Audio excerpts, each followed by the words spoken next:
प्रिय छात्रों, SP college द्वारा आयोजित ऑनलाइन क्लास में आपका स्वागत है। तो आज हम बीए पार्ट द्वितीय वर्ष के हिंदी साहित्य विषय के अंतर्गत जो प्रथम प्रश्न पत्र हैं और प्रथम प्रश्न पत्र के अंतर्गत जो दूसरी कई हैं निबंध विधा के बारे में अध्ययन करेंगे। पूर्व क्लास में हमने निबंध का अर्थ, निबंध की परिभाषाएं और निबंध की संक्षिप्त अभाव आपको मैंने पूर्व क्लास में समझाया था। और आज का जो हमारा टॉपिक है निबंध विधा के भेद। देखिए विद्यार्थियों, निबंध विधा के भेदों को लेकर के अनेक विद्वानों में अलग अलग मतभेद हैं, लेकिन यहाँ पर अध्ययन की दृष्टि से निबंध विधा के मुख्य रूप से 4 भेद माने गए हैं। ध्यान दीजिए, भेद कह सकते हो चाहे प्रकार का हो, एक ही बात है। ध्यान दीजिए, निबंध विधा के 4 भेद होते हैं, 4 प्रकार होते हैं, जैसे वर्णनात्मक निबंध, कथात्मक या विवरणात्मक निबंध, विचारात्मक निबंध और एक भावात्मक निबंध। ठीक है ना। वर्णनात्मक निबंध, कथात्मक या विवरणात्मक निबंध, विचारात्मक निबंध या चौथा है भावात्मक निबंध। तो आइए देखिए प्रत्येक निबंध के बारे में यहाँ संक्षिप्त मैंने यहाँ पर बोर्ड पर समझाने का प्रयास किया। आप लोग ध्यान से लिखेंगे और घर बैठे एक वीडियो को देख करने के पश्चात आप उसको व्यवस्थित रूप से लिखें, अपने नोट्स बनाएं और अभी से आप परीक्षा की तैयारी में जुट जाए। ठीक है। अच्छे अंक लाना हमारा अंतिम उद्देश्य होना चाहिए, लक्ष्य होना चाहिए। तो विद्यार्थी देखिए, निबंध विधा के अंतर्गत जो पहला भेद है, पहला प्रकार है वर्णनात्मक निबंध। नाम से पता चलता है वर्णन करना। क्या है बच्चों? वर्णन करना। देखिए, इसमें कोई भी निबंधकार होता है जो अपनी संक्षिप्त जो भाषा में या अपनी संक्षिप्त जो विषय वस्तु में किसी, देखिए कोई लेखक होता है या निबंधकार इसमें किसी वस्तु, दृश्य या स्थल का व्यवस्थित, क्रमबद्ध और सजीव वर्णन करता है। इसमें वर्णन होता है, यह व्यास शैली में लिखा जाता है, जिसमें हिंदी साहित्य के अंतर्गत आपको पढ़ा होगा एक हिपोताज करते हैं संस्करण का हो, और हिपोताज के जो निबंध होते हैं अधिकतर वर्णनात्मक शैली में लिखा जाता है। और आपने पढ़ा होगा महादेव वर्मा, ठीक है ना, जिन्होंने इस प्रकार के इस ऐसे निबंध लिखने में उन्होंने ख्याति प्राप्त की है। तो ध्यान देने की बात है, वापस वर्णनात्मक निबंध किसे कहते हैं? इसमें कोई भी लेखक होता है या निबंधकार होता है किसी वस्तु का, किसी दृश्य का या किसी स्थल का, ध्यान दीजिए, वस्तु, दृश्य या स्थल का व्यवस्थित या क्रमबद्ध रूप से कैसा अध्ययन करता है, वो वर्णन करता है, व्यवस्थित या क्रमबद्ध रूप से, सजीव रूप से उसका क्या करता है, वर्णन करता है। इस प्रकार के निबंध को हम वर्णनात्मक निबंध कहते हैं। और इस निबंध की जो एक मुख्य जो विशेषता जो शैली होती है व्यास शैली। ध्यान दीजिए, व्यास शैली एक समान शैली को संक्षिप्त में व्यास शैली बहुत बड़ा विस्तृत रूप से उसका वर्णन किया जाता है। ऐसे निबंधों को हम कहते हैं वर्णनात्मक निबंध। ध्यान देने की बात है, पूर्व अगली क्लास में निबंधों की जो शैलियां होती है उसके बारे में अध्ययन करेंगे, लेकिन ध्यान देने की बात है किसी विषय वस्तु को व्यवस्थित रूप से, क्रमबद्ध तरीके से और विस्तार रूप से लिखा जाता है। इस प्रकार की जो काव्य की जो विधा होती है निबंध विधा होती है, और निबंध के अंतर्गत वर्णनात्मक निबंध विधा इसके अंतर्गत माना गया है। और इस विधा के अंतर्गत रिपोर्टार्ज, संस्मरण के निबंध आते हैं और महादेव वर्मा इस प्रकार के निबंधों में लिखने में अपनी बहुत ख्याति प्राप्त की। तो आइए दूसरे निबंध के भेद के बारे में चर्चा करते हैं।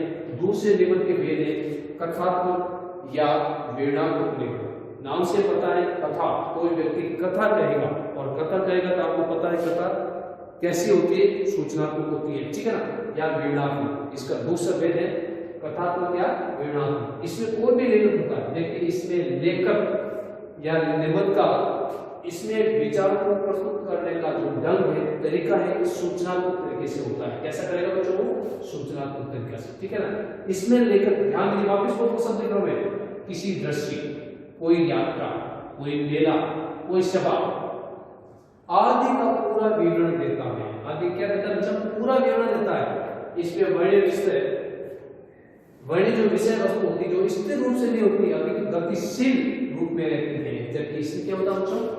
स्थिर रहती है। ध्यान देने की बात है, इसमें स्थिर रहती है विषय वस्तु, लेकिन इसमें स्थिर नहीं रहती, गतिशील रहती है। जैसे लेखक को ट्रेन में बैठा है और ट्रेन में बैठे बैठे कोई यात्रा कर रहा है और ट्रेन में प्रकृति का सुंदर जो रमणीय दृश्य वो देखता है और अपनी मानस पटल में इसको संयोजित रखता है। और जब एकांत में बैठता तो उसके मानस में जो यात्रा की जो बातें थी वो उनको वापस व्यवस्थित रूप से एक चित्रात्मक शैली के माध्यम से बहुत ही वर्णनात्मक रूप से वो लिखने का कथात्मक रूप से लिखता है तो वो स्थिर न होकर के गतिशील रूप से रहती है, इसका इस निबंध की यही विशेषता होती है।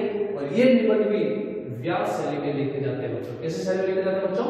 व्यास शैली में। तो ध्यान दीजिए दो निबंध है, ध्यान दीजिए वर्णनात्मक और कथात्मक हो या ऋणात्मक, दो निबंध जो प्रकार है दोनों व्यास शैली में लिखे जाते हैं, न कि समास शैली। व्यास का मतलब है ऐसी काव्यकृत शैली जो किसी विषय वस्तु को बढ़ा चढ़ा करके उसका यानी विस्तृत रूप से जो वर्णन किया जाता है उसे व्यास शैली कहते हैं। यानी छोटे छोटे दृश्य भी जो देखे उनका भी संक्षिप्त में उनको वर्णित करना, इस प्रकार की जो कला होती है लिखने की, प्रस्तुत करने की जो कला होती है, ऐसी जो शैली को कहते हैं हम व्यास शैली। अगले क्लास में देखेंगे हम इसके बारे में। तीसरे देखिए निबंध के जो भेद है, निबंध का जो प्रकार है वो है विचारात्मक निबंध। इसके अंतर्गत ध्यान देने की बात है विचार। ध्यान दीजिए आचार्य रामचंद्र शुक्ल के बारे में पूरी क्लासों में पढ़ा। आचार्य शुक्ल ने निबंध विधा में बहुत बड़ी अपनी दक्षता हासिल की है और उन्होंने दो प्रकार के निबंधों के बारे में बताया है, भावात्मक विचार, भावात्मक निबंध और एक विचारात्मक निबंध। ध्यान दीजिए विचार में बुद्धि पक्ष प्रबल रहता है और भावात्मक में भावना में भाव पक्ष यानी हृदय पक्ष, ठीक है ना, तो हृदय पक्ष प्रबल रहता है। तो ये जो विचारात्मक निबंध है इसमें बुद्धि पक्ष प्रबल रहता है। ध्यान दीजिए इसमें हृदय पक्ष के स्थान पर बुद्धि पक्ष क्या होता है बच्चों? ध्यान दीजिए बुद्धि पक्ष, इसमें तर्क वितर्क इसमें प्रधानता रहती है ऐसे। तो बुद्धि पक्ष इसमें मनोवैज्ञानिकता का वैज्ञानिक जो वैज्ञानिक तथ्य है इसमें विशेष रूप से इसमें प्रस्तुत किया जाता है, ठीक है ना। तो ध्यान देने की बात है इसमें हृदय पक्ष के स्थान पर बुद्धि पक्ष प्रधान रहता है। लेखक अपनी अनुभूतियों, ध्यान दीजिए लेखक अपनी वैचारिक अनुभूतियों को पाठकों के समक्ष रखता है। इनमें अध्ययन की व्यापक, ध्यान दीजिए अध्ययन की व्यापक गंभीरता, भाषा की समस्या की अपेक्षा होती है। यह समास शैली में लिखा जाता है, ठीक है ना। इस श्रेणी में आने वाली इस श्रेणी में आलोचनात्मक, दार्शनिक, मनोवैज्ञानिक निबंधों को भी शामिल किया जाता है। ध्यान दीजिए विचारात्मक निबंध, आलोचनात्मक निबंध, कोई भी रचना होती है जैसे रामायण में बहुत अच्छी होती है, उसमें बुराई भी क्या उसका बिल्कुल एक न्याय की बात है, ठीक है ना।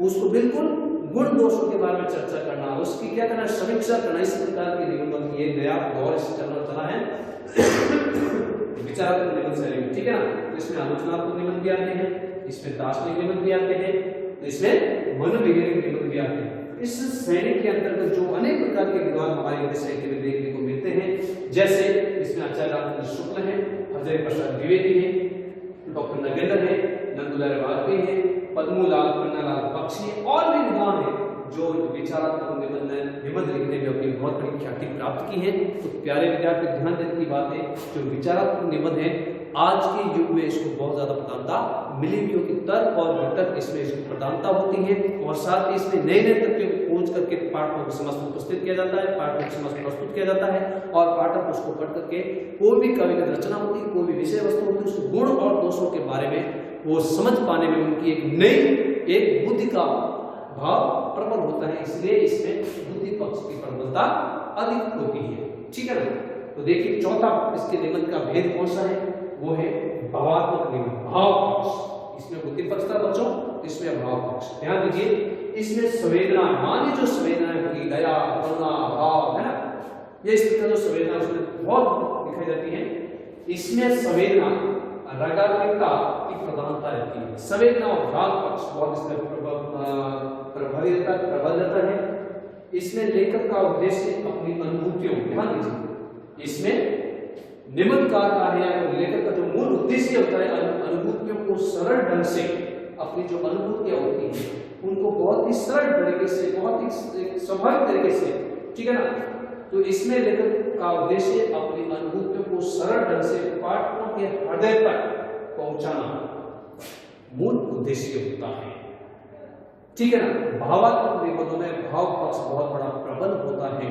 तो ध्यान दीजिए इस प्रकार के जो निबंध होते हैं वो ललितात्मक निबंध कहते हैं। ललितात्मक निबंध को आत्मपरक निबंध भी कहा जाता है। ध्यान आपके पाठ्यक्रम में है आत्मपरक निबंध, ठीक है ना। ललितात्मक निबंध होते हैं, ध्यान दीजिए। दूसरा है व्यंग्यात्मक निबंध, इसी श्रेणी में आते हैं और इसके दो भेद माने जाते हैं। ललितात्मक निबंध है भावात्मक व्यंग्यात्मक निबंध, ठीक है। आत्मपरक निबंध भी कहते हैं उसको, ललितार्थ निबंध को। ये दो इसके भेद होते हैं। जो इस निबंध की जो धाराएं, जो शैली है, वो अनेक प्रकार की शैलियां हैं। विशेष रूप से ध्यान दीजिए, धारा शैली, विक्षेप या तरंग शैली या प्रलाप शैली, ये 3 प्रकार की शैली में प्रकार के निबंध इसमें भावात्मक निबंध लिखे जाते हैं। और इस निबंध शैली में जो विद्वान आते हैं, जो निबंधकार आते हैं, वो राधा कृष्णदास हैं, वियोगी हरि हैं, रघुवंशीय है, चतुर्सेन शास्त्री हैं और बालकृष्ण भट्ट हैं। और भी बहुत सारे विद्वान आते हैं जो भाव और निबंध को लिखने में अपनी बहुत बड़ी प्रसिद्धि प्राप्त की है। तो जहां तक मैं समझता हूँ, आपको ये निबंधों के जो भेद, 4 भेद हैं, मुख्य रूप से 4 भेद हैं बच्चों। बहुत सारे भेद होते हैं, अलग अलग पुस्तकों में अलग अलग दिया, लेकिन अध्ययन की दृष्टि से आपको 4 भेद याद करना है। परीक्षा में क्वेश्चन भी आ सकते हैं कि निबंध कितने प्रकार के होते हैं, तो आप देखो निबंध 4 प्रकार के होते हैं। 4 प्रकार कौन कौन से? एक वर्णनात्मक निबंध है, कथात्मक निबंध है, या विवरणात्मक निबंध कह सकते हैं इसको, विचारात्मक और भावात्मक निबंध। 4 भेद हैं। और इसी प्रकार से इसमें 2 जो भेद है, वर्णनात्मक और कथात्मक निबंध है, उसमें दोनों के अंतर्गत ध्यान दीजिए, ये व्यास शैली का प्रयोग होता है। कौन शैली का प्रयोग होता है बच्चों? दोनों में व्यास शैली, ठीक है, ये दोनों व्यास शैली का प्रयोग होता है, ठीक है। और इसी प्रकार से विचारात्मक जो निबंध है, इसमें होती समाज शैली का प्रयोग होता है। किस शैली का बच्चों? समाज शैली का प्रयोग होता है। और इसी प्रकार से भावात्मक निबंध में, इसमें मुख्य रूप से 3 शैली का प्रयोग होता है। एक धारा शैली, ध्यान दीजिए, दूसरा विक्षेप शैली, तीसरा है तरंग शैली, ठीक है ना। और इसी प्रकार से और है तीसरे प्रलाप शैली। 3 विक्षेप और जो तरंग शैली को एक ही बात है। इस प्रकार से निबंधों के अंतर्गत इन शैलियों का प्रयोग किया जाता है। ये निबंध के 4 भेद होते हैं। हम जब भी अध्ययन क्लास में पढ़ेंगे, आपको मैं पूछूंगा बाद में पढ़ाते समय, आपके पाठ्यक्रम 5 निबंध है, वो निबंध के कौन से प्रकार के भेदों के अंतर्गत वो निबंध आते हैं, ठीक है ना। तो ध्यान देने की बात है, जहां तक मैं समझ रहा हूँ निबंध के भेदों के बारे में जो आपको मैंने संक्षिप्त में पढ़ाए हैं, वो आपको समझ में आया होगा। घर बैठ करके इसको व्यवस्थित रूप से अपने कॉपी में लिखने का प्रयास करें और समझने का प्रयास करना, क्योंकि परीक्षा की दृष्टि से ये पाठ बहुत ही महत्वपूर्ण है, ठीक है ना। अगले जो कालांश होगी अपने ऑनलाइन क्लास में, आपको निबंध विधा के अंतर्गत कौन कौन सी शैलियों का प्रयोग किया जाता है, ये शैली, इन शैलियों की परिभाषा क्या होती है, इनके बारे में अध्ययन करेंगे। तो आज इतना ही, धन्यवाद।